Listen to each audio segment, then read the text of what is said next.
तो आपका स्वागत है आज की क्लास में। आज हम पढ़ेंगे admission of partner, class 12 accounts का बहुत important chapter admission of partner.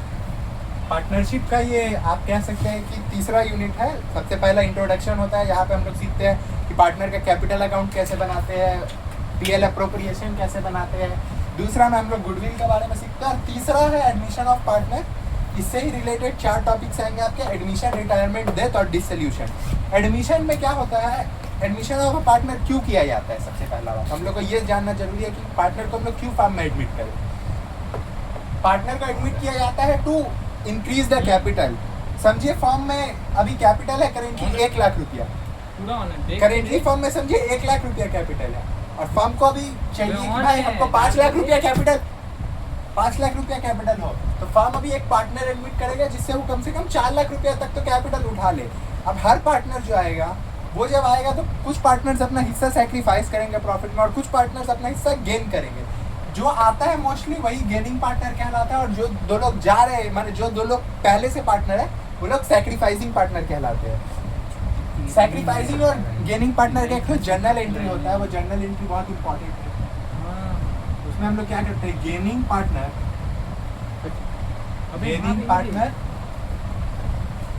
का कैपिटल अकाउंट डेबिट कर देते हैं। किस चीज से डेबिट करते हैं, टू सैक्रिफाइसिंग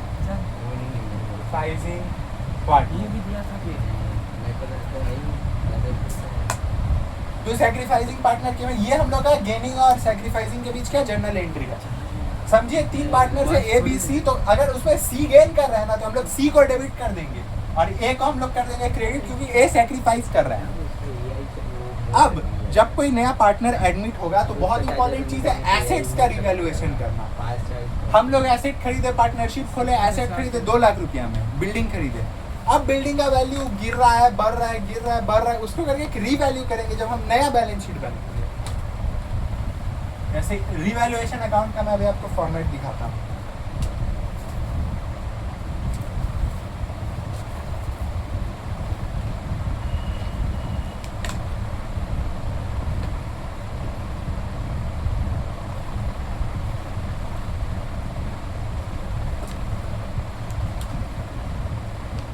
तो यहाँ रिवैल्यूएशन अकाउंट जब हम बनाएंगे तो 2 जगह पार्टिकुलर्स होगा और 2 जगह अमाउंट होगा। अब इधर क्या चीज आएगा और क्या चीज नहीं आएगा, ये बहुत इंपॉर्टेंट बात है भाई। जब एसेट में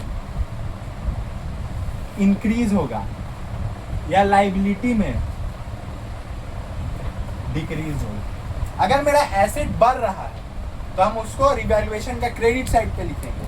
अगर मेरा एसेट घट रहा है तो हम उसको कहाँ लिखेंगे, रिवैल्यूएशन का डेबिट साइड में। लाइबिलिटी बढ़ेगा तो भी रिवैल्यूएशन का डेबिट साइड में। लाइबिलिटी है, समझो फर्म को देना है, सैलरी देना है फर्म को, 20,000 रुपया सैलरी है, बट उसको एक रिवैल्यूएशन पे लाके कि नहीं सिर्फ 1200 रुपया देना है, मैंने 12,000 देना है। फर्म का तो 8,000 से लाइबिलिटी कम गया ना, तो जो लाइबिलिटी कम गया उसको रिवैल्यूएशन का क्रेडिट पे लिख देंगे। जबकि जो लाइबिलिटी बढ़ गया, समझो 20 का जगह फर्म को 22,000 रुपया देना है, तो उसको हम लिख देंगे रिवैल्यूएशन का डेबिट साइड में। आई होप आप यहाँ तक समझे होंगे। यहाँ इस साइड जो बच के आएगा सरप्लस, उसको हम लोग बोलते हैं प्रॉफिट, रिवैल्यूएशन प्रॉफिट, और इस साइड जो आएगा उसको हम बोलेंगे लॉस। माने अगर credit side is more than the debit side, तो जो यहाँ पे सरप्लस बैलेंस करने के लिए अमाउंट आएगा वो प्रॉफिट है, जो पार्टनर्स में किस में बढ़ जाएगा, ओल्ड रेशियो में। ये प्रॉफिट ओल्ड रेशियो में बढ़ जाएगा। और लॉस किस रेशियो में बढ़ेगा, लॉस भी ओल्ड रेशियो में बढ़ेगा। पार्टनर्स के बीच प्रॉफिट और लॉस ओल्ड रेशियो में बढ़ेगा। अब ये रिवैल्यूएशन से पार्टनर्स का कैपिटल अकाउंट बनेगा और बैलेंस शीट बनेगा, फर्म का नया बैलेंस शीट बनेगा। मैं आपको प्रोफॉर्मा दिखाता हूं बैलेंस शीट का।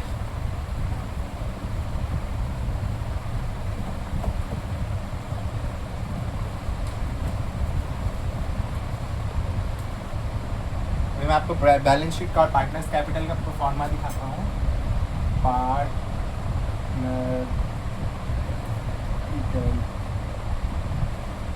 जो लोग बच्चे लोग पीएल एप्रोप्रिएशन पढ़े होंगे उन लोग को पता होगा पार्टनर्स कैपिटल का प्रोफॉर्मा। सबसे पहले हम यहाँ समझिए दो पार्टनर्स है बी और ए, हम यहाँ लिखेंगे ए, हम यहाँ लिखेंगे बी, यहाँ लिखेंगे पार्टिकुलर, पार्टिकुलर बहुत कॉमन है, यहाँ फिर दो लाइनें टानेंगे बी और ए, यहाँ फिर पार्टिकुलर। तो यहाँ पे अब हम लोग क्या पुट करेंगे क्या नहीं पुट करेंगे इसका बात आता है। रीवैल्यूएशन से प्रॉफिट आने पे अलग केस है, रीवैल्यूएशन से लॉस आने पे अलग केस है। समझिए पर्टिकुलर है। पहले एक तो हम लोग को ना क्वेश्चन में एक बैलेंस शीट दे दिया जाएगा फर्म का, कि ये है फर्म का बैलेंस शीट, ए बी के एक फर्म है, समझिए अल्फा बीटा है वो फर्म में, उस फर्म में गामा को एडमिट कर रहा है और अल्फा बीटा का बैलेंस शीट ऐसे, तो उसमें ना पार्टनर्स का कैपिटल दिया रहेगा, तो हम यहाँ लिखेंगे उसको बाय बैलेंस। क्या लिखेंगे? By balance. बैलेंस में हम लोग ए और बी का पुट कर देंगे कि जो जो बैलेंस से कैपिटल आता है। यहाँ पे अब क्या आएगा? Reserve, by reserve, general reserve, कोई स्पेसिफिक रिजर्व, जैसे बाय वर्कमैन कंपनसेशन फंड हो गया, वर्कमैन फंड। ये सब किस रेशियो में बटेगा? ये अब बहुत इंपॉर्टेंट बात है। जितना भी पार्ट आ रहा है before the admission of partner, जब एडमिशन का बैलेंस शीट नहीं बन रहा है उससे पहले सब कुछ जो है वो ओल्ड रेशियो में बटेगा। Everything will be in OR, which is old ratio. अब आप लोग बोलेंगे कि इस साइड क्या आएगा? रिवैल्यूएशन का प्रॉफिट भी क्रेडिट साइड में आएगा क्योंकि वहां तो वो डेबिट में आ रहा है। अब यहाँ पे ना रिवैल्यूएशन का लॉस आएगा, जो ड्राइंग्स किए पार्टनर्स ने ड्राइंग्स आएगा, ये सब और इंटरेस्ट हुआ उस पर, कुछ इंटरेस्ट ऑन कैपिटल, कोई आउटस्टैंडिंग लायबिलिटी है तो इस तरह ये सब करके पार्टनर्स का कैपिटल अकाउंट बनेगा, जिससे एक बैलेंस आएगा यहाँ पे टू बैलेंस।